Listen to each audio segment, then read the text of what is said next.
টোটোতে শুনলাম টোটোতে করে বাড়ি যাচ্ছিল, তো পিছন থেকে বাইকে এসে ধাক্কা মেরে দিয়েছে মেরে।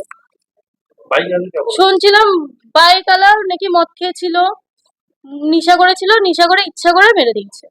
আর ওই বাইক আলাটা অমনি জোরে জোরে বাইক চালায়, রাস্তায় ঘাটে কোনো বাচ্চা কাচ্চা কিছুই দেখে না, অমনি করে। তো আমাদের ফোন করে জানালো, তাই আমরাই এসেছি। আমরা তো ওই জায়গায় ছিলামও না, আমরা এখানে এসেই সবকিছু দেখছি, শুনছি যে বাচ্চা নেই, আর বাচ্চার কান ফেটে রক্ত বেরিয়ে গেছে, বাচ্চা চলে গেছে, মরে গেছে। আর ওইদিকে ওর অবস্থা খারাপ বিশাল। পার্কিং থেকে বাপের বাড়ি থেকে বাড়ি যাচ্ছি। হ্যাঁ, বাড়ি যাচ্ছিল। বাড়ি পার্কিং। আমার বাড়ি 7 কালীতলা। ওখানে মানে টোটোটা ঘুরেছে আর ও এসে বাইকটা মেরে দিয়েছে। এটা 2 মাইল হাইব্রিড কল ব্যাংকের সামনে। হ্যাঁ। আপনার নাম? আমার নাম রাম ঘোষ।